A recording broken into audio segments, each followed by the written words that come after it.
ಇನ್ನು ಪ್ರತ್ಯೇಕ ತೆಲಂಗಾಣ ರಾಜ್ಯ ರಚನೆ ವಿವಾದ ಮತ್ತೆ ಭುಗಿಲೆದ್ದಿದೆ. ತೆಲಂಗಾಣ ಪ್ರತ್ಯೇಕ ರಾಜ್ಯ ರಚನೆಗೆ ಆಗ್ರಹಿಸಿ ಆ ಭಾಗದ ಶಾಸಕರು, ಸಂಸದರು ರಾಜೀನಾಮೆ ನೀಡಿದ್ದಾರೆ. ಇದೇ ವೇಳೆ ಇವತ್ತು ನಾಳೆ ತೆಲಂಗಾಣ ಬಂದ್ಗೆ ಕರೆ ನೀಡಲಾಗಿದೆ. ಈ ಬೆಳವಣಿಗೆಯಿಂದ ಕಂಗೆಟ್ಟಿರೋ ಕೇಂದ್ರ ಸರ್ಕಾರ ನಾಯಕರ ಮನವೊಲಿಕೆಗೆ ಹರಸಾಹಸ ಪಡ್ತಾ ಇದೆ. ಮತ್ತೆ ಭುಗಿಲೆದ್ದ ಪ್ರತ್ಯೇಕ ತೆಲಂಗಾಣ ರಾಜ್ಯ ರಚನೆ. ತೆಲಂಗಾಣ ಪ್ರಾಂತ್ಯದ ಶಾಸಕರು, ಸಂಸದರ ರಾಜೀನಾಮೆ. ಇಂದು ನಾಳೆ ತೆಲಂಗಾಣ ಬಂದ್.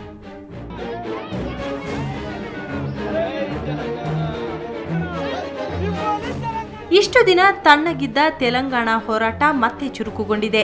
ಪ್ರತ್ಯೇಕ ತೆಲಂಗಾಣ ರಾಜ್ಯ ರಚನೆಗೆ ಆಗ್ರಹಿಸಿ ತೆಲಂಗಾಣ ಪ್ರಾಂತ್ಯದ ಕಾಂಗ್ರೆಸ್, ತೆಲುಗುದೇಶಂ ಪಕ್ಷದ ಶಾಸಕರು, ಸಂಸದರು ಸಾಮೂಹಿಕ ರಾಜೀನಾಮೆ ನೀಡಿದ್ದಾರೆ. ತೆಲಂಗಾಣ ಭಾಗದ ಸಂಸದರ ರಾಜೀನಾಮೆಯಿಂದ ಇಕ್ಕಟ್ಟಿಗೆ ಸಿಲುಕಿರೋ ಕೇಂದ್ರ ಸರ್ಕಾರ ಸಂಸದರ ಮನವೊಲಿಕೆಗೆ ಮುಂದಾಗಿದೆ.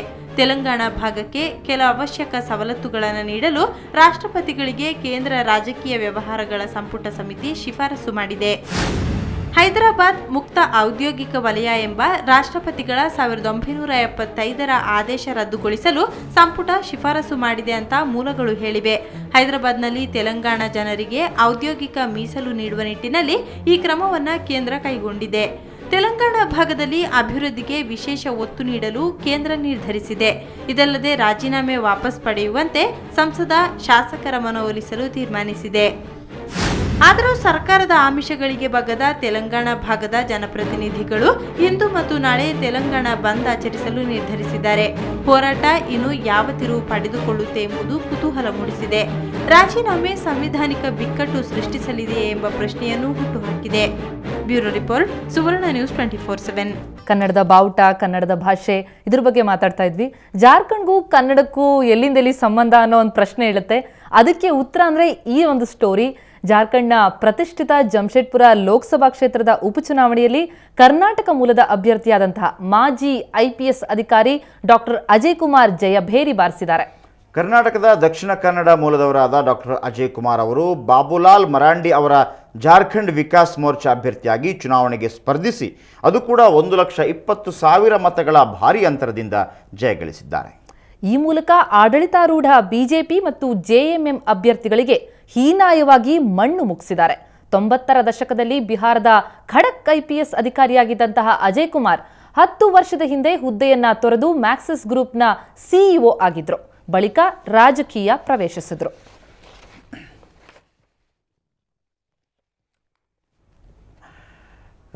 CM ಇವತ್ತು ವಿಧಾನಸಭೆ ಬದಲಾಗಿ CM ಇವತ್ತು ಶಾಲೆಗೆ ಹೋಗ್ತಿದ್ದಾರೆ.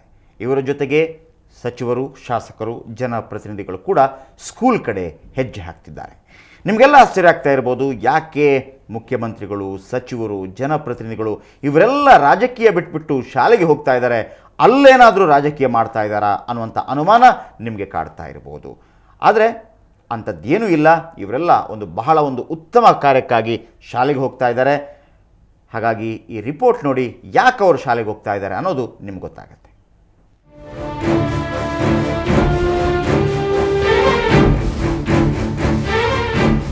ಇವತ್ತು ಸಿಎಂ ಸೇರಿದಂತೆ ರಾಜ್ಯದ ಎಲ್ಲಾ ಜನಪ್ರತಿನಿಧಿಗಳು ಸರ್ಕಾರಿ ಶಾಲೆಯತ್ತ ಹೆಜ್ಜೆ ಹಾಕಿದ್ದಾರೆ.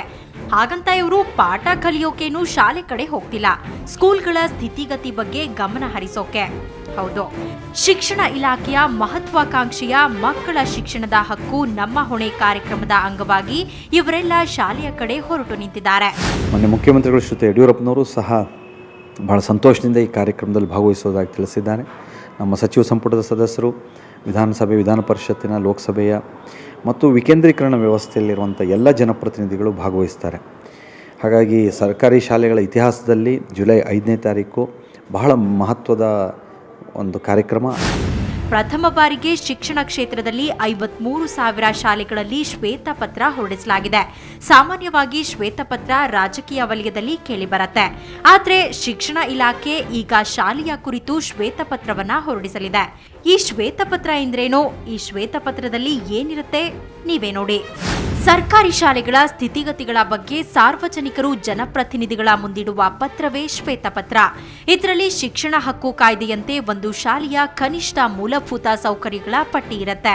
ಸಾರ್ವಜನಿಕರು ಶಾಲೆಗೆ ಭೇಟಿ ನೀಡಿದಾಗ ಶಾಲೆಯಲ್ಲಿ ಮೂಲಭೂತ ಸೌಕರ್ಯಗಳು ಇವೆಯೋ ಇಲ್ಲವೋ ಅನ್ನೋದನ್ನ ಪತ್ರದಲ್ಲಿ ಗುರುತಿಸಬೇಕು. ಕೊನೆಗೆ ಪತ್ರವನ್ನ ಸ್ಥಳೀಯ ಜನಪ್ರತಿನಿಧಿಗಳಿಗೆ ನೀಡಲಾಗುತ್ತೆ. ಇದು ಶಾಲೆಯ ಪರಿಸ್ಥಿತಿ ಹೇಗಿದೆ ಅನ್ನೋದನ್ನ ತಿಳಿದುಕೊಂಡು ಕ್ರಮ ಕೈಗೊಳ್ಳೋಕೆ ಸಹಾಯವಾಗುತ್ತೆ. ಇನ್ನು ಸಿಎಂ ಯಾವ ಶಾಲೆಗೆ ಭೇಟಿ ನೀಡ್ತಾರೆ, ಯಾವ ಶಾಸಕರು ಯಾವ ಶಾಲೆಯತ್ತ ಹೆಜ್ಜೆ ಹಾಕ್ತಾರೆ ಅಂತ ನೋಡಿದ್ರೆ, ಸಿಎಂ ಯಡಿಯೂರಪ್ಪ ಬೆಂಗಳೂರಿನ ರಾಜನಕುಂಟೆಯ ಸರ್ಕಾರಿ ಶಾಲೆಗೆ ಭೇಟಿ ನೀಡಿದ್ರೆ ಅವರೊಂದಿಗೆ ಸಚಿವ ಕಾಗೇರಿ ಕೂಡ ಹೊರಡಲಿದ್ದಾರೆ. ಉನ್ನತ ಶಿಕ್ಷಣ ಸಚಿವ ಆಚಾರ್ಯ ಬೆಂಗಳೂರಿನ ನೆಲಮಂಗಲದ ಸರ್ಕಾರಿ ಶಾಲೆಗೆ ಹೋಗ್ತಾರೆ. ಇನ್ನು ಜಗದೀಶ್ ಶೆಟ್ಟರ್ ಮತ್ತು ಶೋಭಾ ಕರಂದ್ಲಾಜೆ ಯಶವಂತಪುರ ಶಾಲೆಗೆ ವಿಸಿಟ್ ಕೊಡ್ತಾರೆ. ಇನ್ನುಳಿದಂತೆ ಆಯಾ ಕ್ಷೇತ್ರದ ಶಾಸಕರು ಸ್ಥಳೀಯ ಸರ್ಕಾರಿ ಶಾಲೆಗಳಿಗೆ ಭೇಟಿ ನೀಡಿದ್ರೆ ಗ್ರಾಮಗಳಲ್ಲಿ ಪಂಚಾಯಿತಿ ಸದಸ್ಯರು ಭೇಟಿ ನೀಡಲಿದ್ದಾರೆ. ಅರುಣ್ ಬಡಿಗೇರ್, ಸುವರ್ಣ ನ್ಯೂಸ್ 24/7 ಬೆಂಗಳೂರು. ಓಕೆ ವೀಕ್ಷಕರೇ, ಕೇವಲ ಮಂತ್ರಿಗಳು ಅಥವಾ ಶಾಸಕರು ಮಾತ್ರ ಹೋಗಬೇಕು ಅಂತಲ್ಲ, ನೀವು ಕೂಡ ಹೋಗಬೇಕಾಗಿದೆ. ಅದನ್ನು ಸರ್ಕಾರವೇ ಹೇಳಿದೆ ಕೂಡ. ನೀವು ಆ ಶಾಲೆಯಲ್ಲಿ ಕಲಿತು ಈಗ ಒಂದು ದೊಡ್ಡ ಹುದ್ದೆಯಲ್ಲಿದ್ದರೆ ನೀವು ಕೂಡ ಆ ಶಾಲೆಗೆ ಹೋಗಿ 10 ಗಂಟೆಯಿಂದ 1 ಗಂಟೆ ತನಕ, ಅಂದರೆ 3 ಗಂಟೆಗಳ ಕಾಲ ಅಲ್ಲಿ ಹಲವಾರು ಕಾರ್ಯಕ್ರಮಗಳಿರುತ್ತೆ. ಹಾಗಾಗಿ ನಿಮ್ಮ ಮಕ್ಕಳ ಜೊತೆ ಇವತ್ತು ನೀವು ಕೂಡ ಶಾಲೆಗೆ ಹೋಗಬೇಕು. ಆ ಮೂಲಕ ಮಕ್ಕಳಿಗೂ ಕೂಡ ಶಾಲೆಯತ್ತ ಒಂದು ಆಕರ್ಷಣೆ ಉಂಟಾಗಬೇಕು. ಶಾಲೆ ತೊರೆದು ದೂರವಾಗಿರುವಂಥ ಮಕ್ಕಳು ಕೂಡ ಶಾಲೆಗೆ ಬರುವಂತಾಗಬೇಕು. ಈ ಒಂದು ಕಾರ್ಯಕ್ರಮಕ್ಕೆ ಎಲ್ಲರೂ ಕೈ ಜೋಡಿಸಬೇಕಾಗಿದೆ. ಹಾಗೆಯೇ ಶಾಲೆಗೆ ಶ್ವೇತಪತ್ರ ಅನ್ನೋದು ಐ ಥಿಂಕ್ ಇದೆ ಮೊದಲ ಬಾರಿಗೆ ಅಂತ ಅನಿಸುತ್ತೆ. ಶ್ವೇತಪತ್ರವನ್ನು ಅದರಲ್ಲಿರುವಂತಹ ಫೆಸಿಲಿಟಿಗಳೇನಿವೆ, ಅಲ್ಲಿ ಹೇಗಿದೆ ಪರಿಸ್ಥಿತಿ, ಅದನ್ನು ನೀವು ಸರ್ಕಾರಕ್ಕೆ ಗಮನಕ್ಕೆ ತರುವಂತಹ ಒಂದು ಕೆಲಸ ಕೂಡ ಇಲ್ಲಿ ಆಗ್ತಾ ಇದೆ. ಹಾಗಾಗಿ ನಿಮ್ಮ ಶಾಲೆಯನ್ನ ಇನ್ನಷ್ಟು ಸುಂದರ ಶಾಲೆ ಮಾಡುವಂತ ನೀವು ಕೂಡ ಖಾಸಗಿ ಶಾಲೆಗೂ ಕೂಡ ಪೈಪೋಟಿ ಕೊಡುವ ಹಾಗೆ ಸರ್ಕಾರಿ ಶಾಲೆಗಳನ್ನು ಅಭಿವೃದ್ಧಿಪಡಿಸಬಹುದು. ಇನ್ನು ಶಿಕ್ಷಣ ಇಲಾಖೆ ಶಾಲೆಯ ಅಭಿವೃದ್ಧಿಗೆ ನೀಡಿರೋ ಕೋಟಿಗಟ್ಟಲೆ ಹಣ ಗುಳುಮಾಗಿರೋ ಶಂಕೆ ವ್ಯಕ್ತವಾಗ್ತಿದೆ. ಶಾಲೆಗಳ ಅಭಿವೃದ್ಧಿಗಾಗಿ ಬೊಕ್ಕಸದಿಂದ ಶಿಕ್ಷಣ ಇಲಾಖೆ ಕೋಟಿಗಟ್ಟಲೆ ಹಣ ಪಡೆದಿದೆ. ಆದರೆ ರಾಜ್ಯದಲ್ಲಿನ್ನೂ ಸಾವಿರಾರು ಶಾಲೆಗಳಲ್ಲಿ ಮೂಲ ಸೌಲಭ್ಯಗಳೇ ಇಲ್ಲ.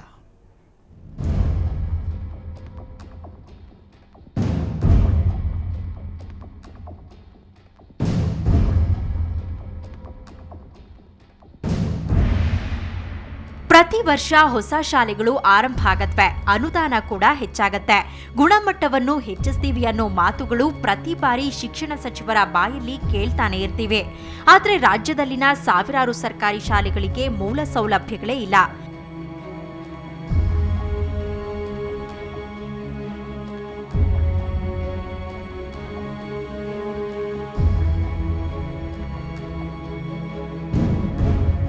ರಾಜ್ಯದಲ್ಲಿ ಒಟ್ಟು 45,648 ಸರ್ಕಾರಿ ಹಿರಿಯ ಪ್ರಾಥಮಿಕ ಶಾಲೆಗಳಿವೆ. ಇದರಲ್ಲಿ 40,176 ಶಾಲೆಗಳಲ್ಲಿ ಸಾಮೂಹಿಕ ಶೌಚಾಲಯವಿದ್ರೆ ಸುಮಾರು 16,137 ಶಾಲೆಗಳಲ್ಲಿ ಬಾಲಕಿಯರಿಗೆ ಪ್ರತ್ಯೇಕ ಶೌಚಾಲಯಗಳೇ ಇಲ್ಲ. 5,679 ಶಾಲೆಯಲ್ಲಿ ವಿದ್ಯುತ್ ಸಂಪರ್ಕ ಇಲ್ಲದಿದ್ರೆ ಆಟದ ಮೈದಾನವಂತೂ 21,884 ಶಾಲೆಗಳಲ್ಲಿ ಇಲ್ಲವೇ ಇಲ್ಲ. 5,945 ಶಾಲೆಗಳಲ್ಲಿ ಗ್ರಂಥಾಲಯವೇ ಇಲ್ಲ. ಉಳಿದಂತೆ 18,445 ಶಾಲೆಗಳಿಗೆ ಕಾಂಪೌಂಡ್, 5,419 ಶಾಲೆಗಳಲ್ಲಿ ಕುಡಿಯೋ ನೀರಿನ ವ್ಯವಸ್ಥೆಯೂ ಇಲ್ಲ. ರಾಜ್ಯದಲ್ಲಿ ಒಟ್ಟು 4,168 ಸರ್ಕಾರಿ ಪ್ರೌಢಶಾಲೆಗಳಿವೆ. ಇವುಗಳಲ್ಲಿ 2,747 ಶಾಲೆಗಳಲ್ಲಿ ಸಾಮೂಹಿಕ ಶೌಚಾಲಯವಿದ್ರೆ 1,414 ಶಾಲೆಗಳಲ್ಲಿ ಬಾಲಕಿಯರಿಗೆ ಟಾಯ್ಲೆಟೇ ಇಲ್ಲ. 1,477 ಶಾಲೆಯಲ್ಲಿ ವಿದ್ಯುತ್, 1,108 ಶಾಲೆಗಳಿಗೆ ಮೈದಾನ, 520 ಶಾಲೆಗಳಲ್ಲಿ ಗ್ರಂಥಾಲಯವಿಲ್ಲದಿರೋದು ವಿಪರ್ಯಾಸ. ಇನ್ನು 2,004 ಶಾಲೆಗಳಿಗೆ ಕಾಂಪೌಂಡ್ ಇಲ್ಲ. 870 ಶಾಲೆಗಳಲ್ಲಿ ಕುಡಿಯೋ ನೀರು ಕೂಡ ಇಲ್ಲ. ಅಬ್ಬಾ, ಬೆಚ್ಚಿ ಬೀಳಿಸುತ್ತೆ ಈ ಅಂಕಿ ಅಂಶಗಳು. ಇಷ್ಟೊಂದು ಸರ್ಕಾರಿ ಶಾಲೆಗಳು ಮೂಲ ಸೌಲಭ್ಯಗಳಿಂದ ವಂಚಿತವಾಗಿರೋದನ್ನ ನೋಡಿದ್ರೆ ಶಿಕ್ಷಣ ಇಲಾಖೆ ಕಣ್ಮುಚ್ಚಿ ಕುಳಿತಿರೋ ರೀತಿ ಕಾಣಿಸುತ್ತೆ. ಆದ್ರೆ ಪ್ರತಿ ವರ್ಷ ಶಿಕ್ಷಣ ಇಲಾಖೆಗೆ ಸರ್ಕಾರ ನೀಡೋ ಸಾವಿರಾರು ಕೋಟಿ ಎಲ್ಲಿ ಹೋಗುತ್ತೆ ಅನ್ನೋ ಪ್ರಶ್ನೆ ಎದ್ದು ಕಾಣ್ತಿದೆ. ಅದರಲ್ಲೂ ಅಭಿವೃದ್ಧಿಗೋಸ್ಕರ ಅಂತ ಪ್ರತ್ಯೇಕ ಹಣವನ್ನ ತೆಗೆದಿಡಲಾಗ್ತಿದೆ. ಇದೆಲ್ಲ ನೋಡಿದಾಗ ಈ ಅಭಿವೃದ್ಧಿ ಹಣ ಏನಾಯ್ತು? ಅಭಿವೃದ್ಧಿ ಹೆಸರಲ್ಲಿ ಅಧಿಕಾರಿಗಳು ಅಭಿವೃದ್ಧಿ ಆಗ್ತಿದ್ದಾರೆ ಅಂತ ಕಾಣುತ್ತೆ. ಅರುಣ್ ಬಡಿಗೇರ್, ಸುವರ್ಣ ನ್ಯೂಸ್ 24/7 ಬೆಂಗಳೂರು. ಎಸ್, ಈ ಸ್ಟೋರಿಯನ್ನು ನಿಮಗೆ ತೋರಿಸೋದಕ್ಕೆ ಬಹಳ ಮುಖ್ಯ ಕಾರಣ ಏನಂತಂದರೆ ಇಷ್ಟೆಲ್ಲ ಹಣಗಳು ಬರುತ್ತೆ, ಆದರೆ ಅದು ಎಲ್ಲಿ ಸೋರಿಕೆ ಆಗುತ್ತೆ ಅನ್ನುವಂಥದ್ದು. ಇವತ್ತು ಮುಖ್ಯಮಂತ್ರಿಗಳು, ಸಚಿವರು, ಶಾಸಕರು ಎಲ್ಲರೂ ಸಹ ಶಾಲೆಯಲ್ಲೇ ಸಿಗ್ತಾರೆ ನಿಮಗೆ. ಹಾಗಾಗಿ ನೀವು ಕೂಡ ಕೈಜೋಡಿಸಬೇಕು. ಇಂಥ ಒಂದು ಸೋರಿಕೆಗಳನ್ನು ತಡೆಗಟ್ಟುವುದಕ್ಕೆ ಮುಖ್ಯಮಂತ್ರಿಗಳಲ್ಲಿ, ಸಚಿವರಲ್ಲಿ ನೀವು ಕೂಡ ಆ ಶ್ವೇತಪತ್ರದಲ್ಲಿ ಏನಿದೆ ಅನ್ನೋದನ್ನು ಕೂಡ ನೀವು ನೋಡಿದ್ರಿ. ಎಲ್ಲ ವಿಷಯಗಳನ್ನು ಹೇಳ್ಬೋದು. ಆ ಮೂಲಕ ಕೇವಲ ಶಿಕ್ಷಣ ಇಲಾಖೆ ಮಾತ್ರ ಅಲ್ಲ, ಜನಸಾಮಾನ್ಯರು ಕೂಡ ಅದರಲ್ಲಿ ಪಾಲ್ಗೊಳ್ಳುವ ಮೂಲಕ ಒಂದು ಉತ್ತಮವಾದಂತಹ ಸರ್ಕಾರಿ ಶಾಲೆಗಳನ್ನು ನಾವು ಮುಂದಿನ ದಿನಗಳಲ್ಲಿ ನೋಡುವಂತಾಗಬೇಕು ಅಂತಂದರೆ ನೀವು ಕೂಡ ಇವತ್ತು ಶಾಲೆಗಳಿಗೆ ಹೋಗಿ ಅಲ್ಲಿರುವಂಥ ತೊಂದರೆಗಳನ್ನು ಮುಖ್ಯಮಂತ್ರಿಗಳಿಗೆ, ಸಚಿವರಿಗೆ, ಶಾಸಕರಿಗೆ ತಿಳಿಸಿ. ಓಕೆ, ಇವಿಷ್ಟು ಶಾಲೆಗಳದ್ದು ಮತ್ತು ಇನ್ನಿತರ ಪ್ರಮುಖ ಸುದ್ದಿಗಳಾಯಿತು. ಇನ್ನು ರಾಜ್ಯದಲ್ಲಿ ವಿವಿಧ ಕಡೆ ಏನೆಲ್ಲ ಆಗ್ತಾ ಇದೆ, ಯಾವೆಲ್ಲ ಕಾರ್ಯಕ್ರಮಗಳು ನಡೀತಾ ಇವೆ ಮುಖ್ಯ ನಗರಗಳಲ್ಲಿ ಅಂತ ಬನ್ನಿ ನೋಡೋಣ. ಓಕೆ, ಇವತ್ತು ಶಿವಮೊಗ್ಗದಲ್ಲಿ ಶಾಲೆಗಾಗಿ ನಾವು ನೀವು ಕಾರ್ಯಕ್ರಮದಲ್ಲಿ ಸರ್ಕಾರಿ ಹಿರಿಯ ಪ್ರಾಥಮಿಕ ಶಾಲೆ ಶಿವಮೊಗ್ಗದಲ್ಲಿ ಇವತ್ತು ಬೆಳಗ್ಗೆ 10:30ಕ್ಕೆ ಅಲ್ಲಿ ಬಹುಶಃ ಈಶ್ವರಪ್ಪನವರು ಕೂಡ ಅಲ್ಲಿಗೆ ಹೋಗುವಂಥ ಸಾಧ್ಯತೆಗಳಿದೆ. ಅಲ್ಲಿಯ ಸ್ಥಳೀಯ ಶಾಸಕರು, ಸಚಿವರು ಎಲ್ಲರಿಗೂ ಸಹ ಸರ್ಕಾರಿ ಹಿರಿಯ ಪ್ರಾಥಮಿಕ ಶಾಲೆಗೆ ಹೋಗ್ತಾರೆ. ಶಿವಮೊಗ್ಗದಲ್ಲಿ ನೀವು ಈ ಶಾಲೆಗೆ ಹೋಗ್ಬೋದು 10:30ಕ್ಕೆ ಬೆಳಿಗ್ಗೆ. ಇನ್ನು ಮಂಗಳೂರಿನಲ್ಲಿ ರಾಜ್ಯ ಮಟ್ಟದ ಹರಿದಾಸ ಸಾಹಿತ್ಯ ಸಮ್ಮೇಳನದ ಪೂರ್ವ ಸಿದ್ಧತಾ ಸಭೆ ನಡೀತಾ ಇದೆ. ಸಂಜೆ 5 ಗಂಟೆಗೆ ಈ ಸಭೆ ನಡೆಯುತ್ತೆ ಶಾರದಾ ವಿದ್ಯಾಲಯದಲ್ಲಿ. ರಾಜ್ಯ ಮಟ್ಟದ ಹರಿದಾಸ ಸಾಹಿತ್ಯ ಸಮ್ಮೇಳನದ ಪೂರ್ವ ಸಿದ್ಧತಾ ಸಭೆ.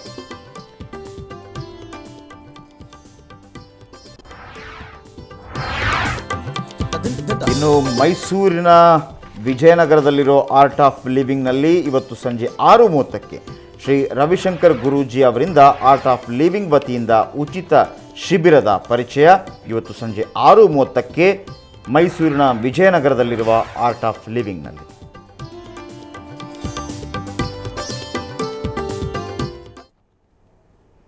ಓಕೆ, ಇನ್ನೂ ಸಾಕಷ್ಟು ಸುದ್ದಿಗಳು ಬಾಕಿ ಇವೆ.